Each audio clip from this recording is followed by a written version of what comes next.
geser. Langsung geser. Geser buka. Langsung antar. Tolong kaku.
Sampaikan bahwa sesudah kita diperhadapkan pada suasana yang juga sangat menegangkan, sangat juga menakutkan bagi semua orang terkait dengan persoalan COVID-19.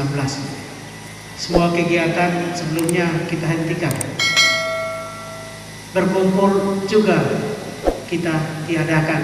Bahkan saya ingat persis pada awalnya ada beberapa kegiatan sebenarnya yang memang kita sepertinya kita tidak bisa lakukan.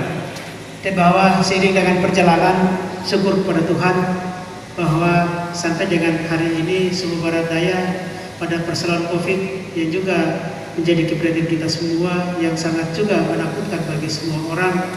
Sumur Barat Daya masih dalam lindungan Tuhan Yang Maha Kuasa. Ada 3 penderita positif terkonfirmasi COVID, bahwa 1 dari Jawa Timur, 1 dari Jawa Tengah, semuanya dalam keadaan dinyatakan sembuh karena berdasarkan keputusan Menteri Kesehatan Sultan Batavia. Penderita terkonfirmasi apabila sudah juga dalam posisi isolasi mandiri 10 hari lebih itu, maka tidak lagi juga menularkan COVID. Dan kondisi kedua orang tersebut juga dengan tanpa gejala. Jadi yang membahagiakan kita, sehingga juga atas seluruh situasi itu, maka tentunya kita harus bergerak. Kita harus melakukan banyak aktivitas. Kita tidak bisa menghentikan seluruh aktivitas yang tentunya juga menjadi persoalan kita di Sumber Daya yang cukup banyak, salah satunya terkait dengan persoalan kesehatan. Seluruh jajaran kesehatan juga sudah mulai bergerak secara perlahan sesuai juga dengan situasi yang ada, yaitu kita perlu mentaati protokol kesehatan, kita menggunakan masker. Pada hari ini saya yakin juga salah satu protokol yang kita jalankan bahwa kerumunan juga tidak terlalu banyak. Ini menjadi salah satu bagian juga yang menjadi perhatian kita. Bahwa menggunakan masker, mencuci tangan dengan sabun, menggunakan air mengalir juga menjadi bagian yang penting dalam mentaati protokol kesehatan. Mudah-mudahan ke depan juga situasi kita semakin kondusif, semakin bagus, sehingga seluruh rangkaian kegiatan apa saja terkait dengan hayat hidup banyak orang, terkait dengan kemajuan daerah kita bisa juga melangsungkan seluruh kegiatan sesuai dengan rencana dan harapan kita semua. Baik, Bapak Ibu sekalian, terkait dengan pertemuan hari ini, Izin Bupati sudah menyampaikan terima kasih yang luar biasa besarnya atas terlaksananya kegiatan ini bersama Ibu POM dan Ibu Ketua Komisi 9. Bapak Ibu yang saya hormati, kegiatan komunikasi, informasi dan edukasi obat dan makanan bersama tokoh masyarakat di Kabupaten Sumber Daya, khususnya di wilayah Kecamatan Raja Utara, menjadi hal yang sangat penting. Obat merupakan produk farmasi yang sangat besar artinya bagi manusia. Tidak ada orang yang tidak mengenal obat-obatan, mulai dari yang sederhana sampai juga pada obat yang memang tidak bisa diperjualbelikan dengan bebas. Selain obat, sediaan farmasi yang sering digunakan juga adalah kosmetik. Kosmetik juga lebih erat kaitannya dengan ibu-ibu, nona-nona, tapi juga tidak jarang bapak-bapak juga yang juga sering menggunakan kosmetik. Ini terkait dengan perkembangan, tapi bahwa iya, obat kosmetik menjadi bagian yang juga ada dalam kehidupan sehari-hari kita. Obat tradisional dan suplemen makanan. Obat merupakan produk yang sangat pesat pertumbuhannya, baik dalam jumlah maupun dalam jenisnya. Obat dapat dibeli secara bebas dan mudah ditemukan oleh masyarakat di kota maupun di desa-desa, termasuk kita di Jawa Utara. Bukan hanya di Pala Pusat sini, tapi sampai ke desa-desa sekalipun kita bisa mendapatkan ini. Keman pangan juga menjadi sangat penting, yang harus melekat pada pangan yang dikonsumsi oleh masyarakat, termasuk kemanfaatan bahan-bahan berbahaya yang cenderung meningkat dari tahun ke tahun. Ini terkait dengan penjualan makanan-makanan yang juga mengandung bahan-bahan berbahaya. Ini juga menjadi bagian yang juga perlu kita mendapatkan pencerahan terkait dengan kegiatan komunikasi edukasi pada hari ini. Dengan hal-hal tersebut, maka pemberdayaan masyarakat melalui penyuluhan dan sosialisasi perlu dilakukan terus-menerus untuk meningkatkan kesadaran dan pengetahuan masyarakat akan produk obat dan makanan yang berkualitas baik serta memenuhi persyaratan keamanan mutu dan manfaat.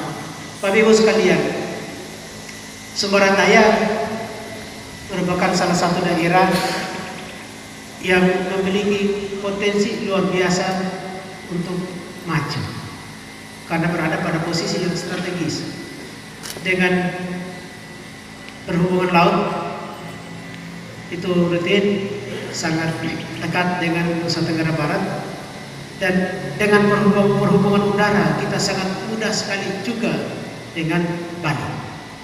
Maka tentunya terkait dengan obat-obatan, terkait dengan kosmetik dan seluruhnya yang terkait dengan pertemuan kita hari ini tidak dapat kita hindari. Maka persoalan-persoalan ini yang diharapkan masyarakat bisa memiliki pemahaman akan bahaya dan manfaat dari seluruh produk obat-obatan maupun pangan dan banyak hal yang nanti akan disampaikan. Tantangan zaman sekarang ini terkait dengan COVID-19 juga ada banyak usaha bagaimana kita keluar dari situasi COVID. Penjualan online ini menjadi jauh lebih mudah. Saya yakin di Jawa Utara yang kemarin-kemarin tidak tahu bagaimana dengan belanja online, yakin di Jawa Utara sudah tahu. Kalau saya lihat di BT Pula orang sudah menjamur dengan belanja online. Tawaran-tawaran kemudahan ini juga yang menjadi persoalan kita. Persoalan yang lama tadi kita akan kikis dengan edukasi terus-menerus sehingga masyarakat semakin sadar akan pentingnya bahaya dan manfaat dari obat, termasuk juga kosmetik dan bahan makanan lainnya. Tapi bahwa terkait dengan kemajuan ke depan yang kita melihat, bahkan ke depan penjualan online ini akan semakin jauh lebih pesat lagi.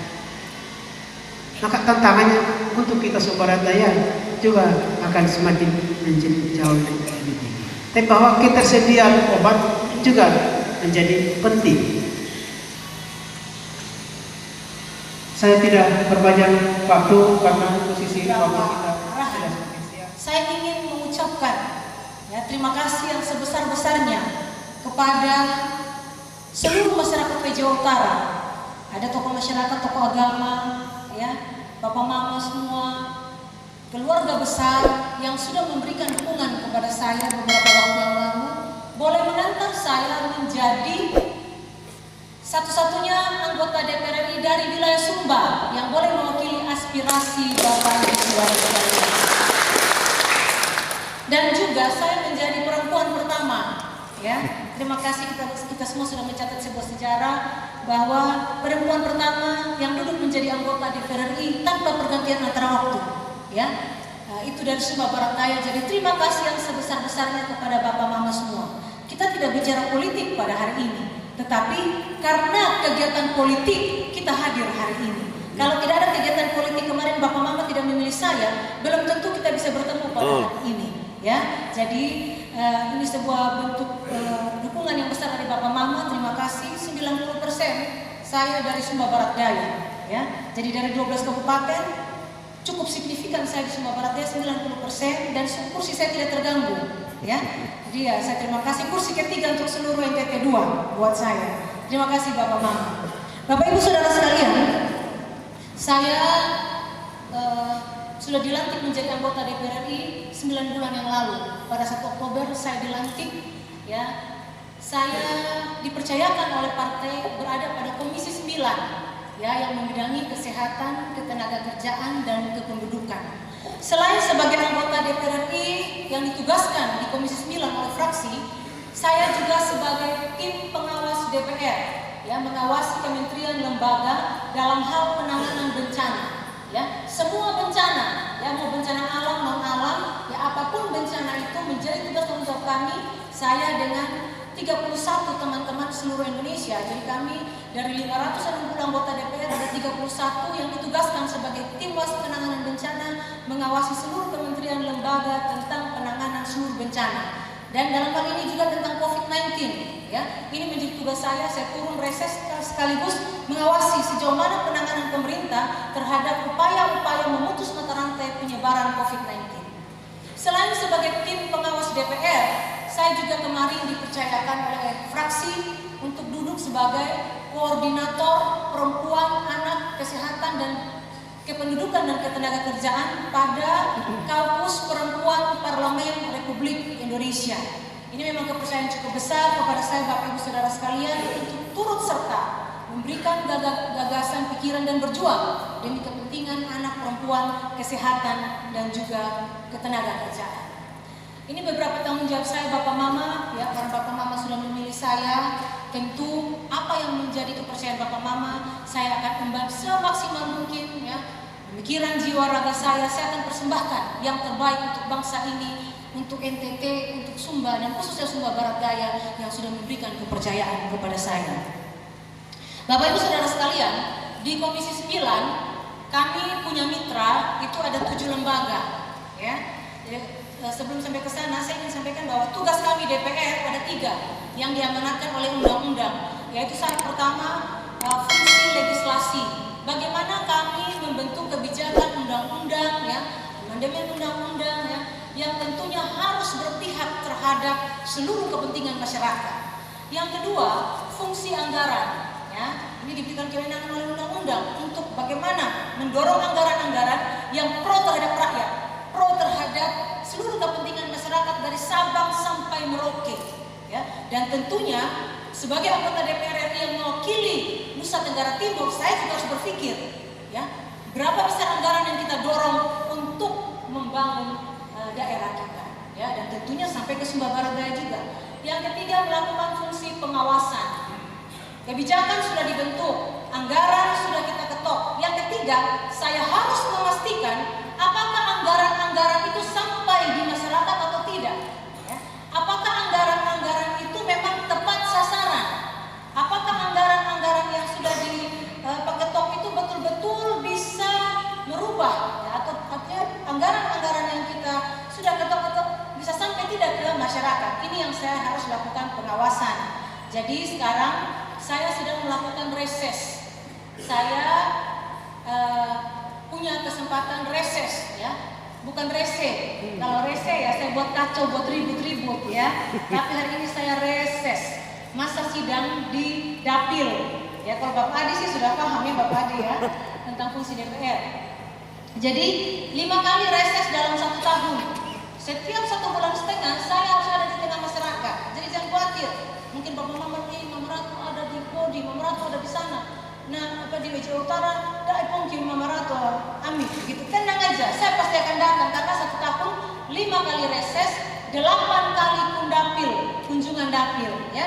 Jadi saya akan putar semua di SBD dan semua titik yang saya pernah datangi dan juga NTT 2 yang menjadi dapil saya. Jadi Bapak Ibu Saudara sekalian, itu fungsi kami ya. Jadi kami dalam melakukan reses untuk menyerap aspirasi. Saya turun, saya mau serap aspirasi juga. Apa yang menjadi persoalan-persoalan yang harus kita perjuangkan, ya, yang bisa kita backup di pusat sehingga bisa terjawab sampai ke daerah. Selain itu Bapak Mama, hari ini saya bersama mitra kami Komisi 9 yaitu Balai POM. Selain Balai POM ada Menteri Kesehatan. Kementerian Kesehatan menjadi mitra kami. Ya, tadi saya baru dari Puskesmas Pala, ya, kunjungan melihat apa yang menjadi masalah, apa yang menjadi kekurangan. Kami ada berikan bantuan sedikit APD. Hal-hal lain yang berkaitan dengan upaya peningkatan pelayanan kesehatan di Pala, ya, saya sudah minta sama Bapak Kapus tolong disampaikan ke saya nanti sama Bapak Kadis untuk saya sampaikan, ya, saya perjuangkan nanti di pusat nanti. Kebetulan komunikasi kita juga baik dengan mitra kami, Menteri Kesehatan, ya, beliau sangat peduli. Jadi apa yang menjadi persoalan itu akan saya bawa untuk saya perjuangkan. Yang kedua, Bapak Ibu Saudara sekalian, kami punya mitra dengan Menaker, Kementerian Tenaga Kerja, ya. Banyak program-program yang ada di Kementerian Tenaga Kerja, ya, yang bisa juga kita akan bawa ke daerah, ya. Kalau ada aspirasi-aspirasi dari bawah dari masyarakat tentang bagaimana pengangguran, bagaimana pemberdayaan masyarakat, ya, pemberian keterampilan keahlian sehingga tidak terjadi pengangguran yang banyak, menciptakan kemandirian masyarakat, membuka lapangan pekerjaan lewat kegiatan pelatihan itu ada yang namanya kelompok TKM, tenaga kerja mandiri. 1 kelompok 20 orang dapat bantuan 40 juta, yaitu ada programnya. Ada program padat karya desa. Jadi kalau ada Bapak desa yang ada di sini, saya akan kumpulkan satu waktu kita bertemu, kita bicara apa yang menjadi prioritas sesuai dengan komisi saya untuk saya perjuangkan. Di luar komisi saya pun kami akan perjuangkan lewat kawan-kawan fraksi kami yang berada di komisi 1 sampai dengan komisi 11. Ya, karena memang kami sudah berkomitmen harus ada di tengah masyarakat, ya, dan mampu menyerap aspirasi dan menjawab apa yang menjadi kepentingan masyarakat. Dan yang ketiga ada BPJS Tenaga Kerja, ya. Ini juga mitra kami, ya. Tahun ini program saya lewat BPJS Tenaga Kerja. Saya secara pribadi sebagai bentuk kepedulian dan juga perpuluhan saya, kami akan memberikan kartu BPJS Tenaga Kerja kepada seluruh pendeta dan pelayan kurang lebih 500 orang yang ada di Sumba Barat Daya. Saya berikan selama kurang lebih saya 5 tahun menjadi anggota DPR RI. Saya akan membayar preminya sehingga apabila terjadi sesuatu dengan Bapak pendeta yang melakukan pelayanan dengan medan yang cukup berat, tidak susah ya untuk klaim pengobatan dan lain sebagainya. Mau sampai ke Denpasar, ke Jawa juga berobat tetap ditanggung oleh BPJS Tenaga Kerja, ya. Dan mungkin ada program-program lainnya lagi. Selanjutnya dengan BPJS Kesehatan, BP2MI, Badan Perlindungan Pekerja Migran Indonesia. Itu juga tugas saya. Kalau ada TKW yang bermasalah di luar negeri, ya, kalau ada yang meninggal di luar negeri, jangan telepon orang lain, telepon Ibu Ratu, ya. Mama Ratu ada keluarga minta dipulangkan. Tidak dipungut biaya 1 rupiah pun. Negara sudah membiayai. Jadi kalau ada yang minta uang, oke, nanti kita telepon, kita punya wakil rakyat yang ada di DPR di Komisi 9 namanya Ibu Ratu, nanti dia yang bayar Bapak, tunggu saya ditransfer begitu, ya. Jadi tidak dipungut biaya, tinggal telepon saya telepon atasnya ketenagakerjaan di Malaysia, mereka persiapkan untuk kepulangannya, tunggu di Cengkareng dan sampai di Bandara Tambolaka, ambulans RWP Center Peduli, ya, ambulans Bapak MDT dan saya sudah tunggu di Tambolaka untuk jemput di dibawa sampai ke rumah duka. Ya, semua akan ditanggung biaya. Ini pentingnya Bapak Mama memilih anggota DPR RI. Selanjutnya dengan BKKBN, ya, BKKBN juga mitra saya. Kami akan sama-sama mendorong terus ya mitra kami ya, semua yang ada mitra kami agar program-program yang ada itu betul-betul program yang menjadi kebutuhan masyarakat. Hari ini dengan Balai POM saya turun, mungkin ada yang bingung, baru pertama kali mungkin, atau sudah ada yang pernah ikut sosialisasi Balai POM? Ya, Badan Pengawasan Obat dan Makanan. Ini perlu kita sampaikan informasi. Saya bilang sama teman-teman dari Balai POM, kita akan turun ke kecamatan bahkan ke desa-desa. Kalau dulu sosialisasinya di kabupaten, ya kita panggil orang bawa ke kabupaten atau orang itu aja yang kita undang, ya mewakili lembaga itu aja yang kita undang. Informasi tidak tersampaikan. Sekarang kita akan turun ke masyarakat, turun ke kecamatan, desa, kita sosialisasikan. Masyarakat perlu tahu informasi ini. Contohnya ini tentang obat. Kadang-kadang kurang pemahaman, kita tidak tahu kadaluarsanya ini obat. Ini obat kadaluarsa kemarin tahun 2019. Sekarang sudah 2020, kita tidak lihat kadaluarsanya. Pas kita bilang aduh, kamu nunggu gitu toh. Yang ada lain tinggal informasi. Deke asam nefenamat, deke amoxilin, gitu toh. Ambil asam nefenamat 1 biji, amoxilin 1 biji, minum sudah sama-sama, ya toh. Tiba-tiba sebentar, kenapa kita punya saudara yang desesar habis minum obat? Padahal yang diminum obat kadaluarsa, karena tidak ditahu kapan masa berakhirnya. Informasi ini perlu. Kadang-kadang kita orang dia sakit sabuk kepala, beli obat apa? Pergi cari bintang 7, ya. Bukan dilarang minum obat, tapi kadang-kadang kita tidak punya pengetahuan tentang kadaluarsa obat, ya. Produksi obatnya itu kapan, ya dia berakhir kapan, kita asal minum saja. Nah ini juga perlu dapat informasi. Yang kedua, makanan-makanan. Banyak makanan beredar sampai di desa-desa. Contohnya camilan-camilan. Anak-anak itu suka makan camilan, tiba-tiba koreng semua, ya. Koreng. Kita bilang apa? Aduh, kenapa semua ada koreng? Ini ada adat yang belum selesai, ya. Kita harus urat beli, ya. Pergi urusan adat, potong kerbau, potong ini semua. Tapi ini anak punya koreng-koreng tidak sembuh-sembuh, ya. Kita tidak tahu lagi dia ini alergi makanan karena makan makanan yang sudah kadaluarsa, ya. Banyak mengandung zat aditif, zat pewarna. Kurang pemahamannya, akhirnya anak-anak ya, yang penting kalau nangis, yang penting dia cepat diam, beli sudah ciki kasih, sudah orang tua tidak lihat dulu. Ini kadaluarsa belum, ini kapan dia punya produksi ini? Tidak pikir lagi, kasih anak yang penting diam. Selang berapa menit sudah, maka kiri kanan. Terakhir apa? Kita bilang apa? Bahwa urusan adat namanya belum selesai, ya. Mulai urus larapalina, Pak Ina atau nenek atau semua, padahalnya karena pemahaman kita tentang makanan yang ada yang ketawa mungkin ya, benar kok? Ketawa saya tidak apa-apa, ketawa keras-keras biar imun tubuh kita naik, ya. Yang ketiga, pengawasan obat dan makanan serta kosmetik. Ini yang paling berbahaya.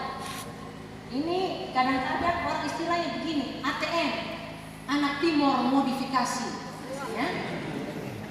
Kadang-kadang kita, ya mohon maaf, kulit kita kadang-kadang kecoklatan gitu ya, karena memang kita berada di daerah ini. Tapi mukanya kita putih sendiri, ya. Karena apa? Kita menggunakan kosmetik yang mengandung merkuri. Lama-lama kulit kita menjadi rusak. Kita tidak tahu. Kita hanya lihat promosi ini, dia bilang ini. Ingin wajah istri Anda kinclong?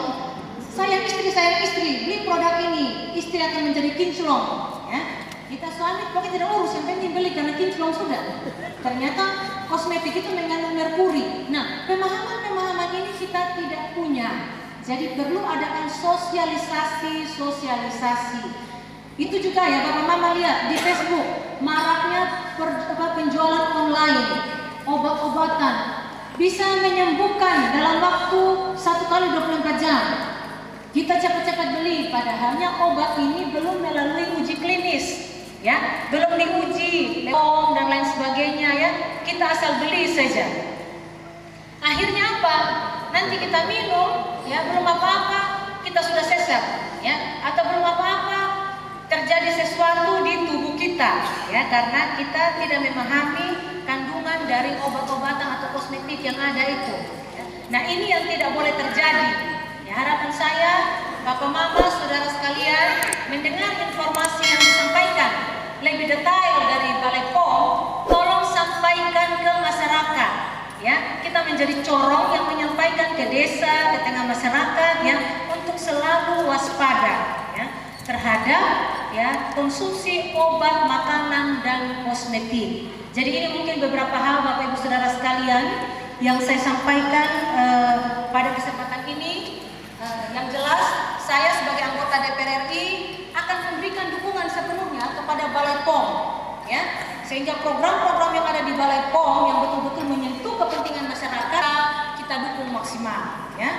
Dan berikutnya Bapak Ibu Saudara sekalian, sekarang kan kita lagi menghadapi pandemi COVID-19, ya, Corona. Nah, Corona ini tidak ada yang tahu kapan berakhir, tidak ada yang bisa prediksi atau meramal Corona akan berakhir tahun sekian, tidak ada yang bisa memprediksi. Kita berdamai dengan Corona dengan cara mematuhi protokol kesehatan, ya, gunakan masker. Saya pakai ini ya, face shield. Mungkin Bapak Mama bilang, Ibu Ratu ini ada saja. Sebentar harus pakai ini, sebentar. Sekarang dia tahu nama plastik ini air mata, nah, gitu kan? Pakai plastik lagi depan mata, begitu. Ini bukan plastik, ini namanya face shield. Mungkin juga Pak Pendeta diwajibkan menggunakan face shield ya, Pak Pendeta ya. Jadi ini bukan gaya-gaya ini face shield untuk menahan droplet cairan itu tidak kena di kita. Kalau orang bersin, itu dia bersin waktu kalau dulu kan bersin, aja, selamat pagi, ya kan? Atau aja, panjang umur, aja, Tuhan memberkati. Kamu tuh lakalan, mendekat, begitu sih kita ngomong kan? Kalau dulu, sekarang coba bersin, aja, tayo di penuh, tuh dia jangan apa bersin. Kita mulai, atau kita orang berbersin mulai.